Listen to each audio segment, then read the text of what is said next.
Brazil's suspended President Dilma Rousseff is expected to appear in the Senate to defend herself in person as her impeachment trial nears its conclusion.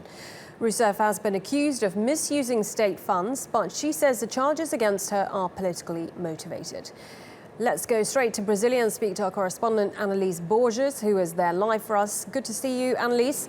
Now, we know that Dilma Rousseff herself will be giving evidence in her own defense. How do we think she's going to be treated, and what is she likely to say?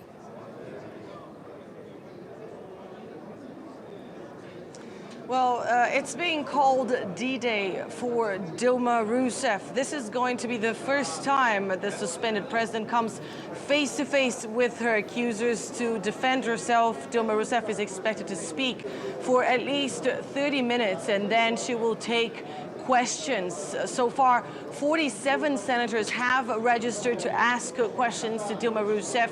Most of the parties spent all day yesterday organizing who was going to ask questions, what questions would be put forward. And then Dilma Rousseff is expected to take, each senator will take 5 minutes to ask questions, and she will take 5 minutes to answer those questions. So this is another session that is expected to last the whole day. Dilma Rousseff is not expected to make any big revelations. She is expected to go through each one of the fiscal measures she is being tried for, explaining how and why they were adopted, what the budget was used for. And of course, this is the most anticipated moment of this entire trial.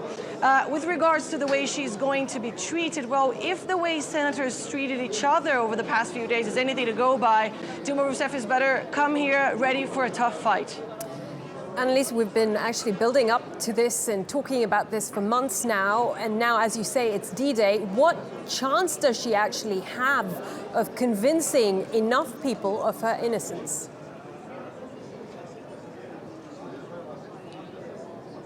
Well, those close to the suspended president, Dilma Rousseff, insist that she still has a chance to touch the senators, to convince them to change their minds. But others believe that this is much more of a farewell speech for Dilma Rousseff, that she won't be speaking to the senators, but rather directly to the Brazilian people to say goodbye, to explain herself, and to once again farewell from power. But of course, a two-thirds majority is needed to formally remove Dilma Rousseff from power. And according to the latest polls, 51 senators have declared they will be voting in favor of impeaching Dilma Rousseff. So they're still short of 3 votes, and a verdict is expected in the early hours of Wednesday. After today's session, there will be, of course, time for the closing statements from each side. After that, there will be a debate, and only then will the vote actually take place. This is a decisive, a historic moment for Dilma Rousseff and for the country, but a lot of people here believe that this is pretty much a done deal. She is widely expected to be removed by Wednesday. Okay, Anelise, many thanks for talking us through that. Anelise Borges will be there in the next couple of hours ongoing, keeping us up to date with any developments on this story.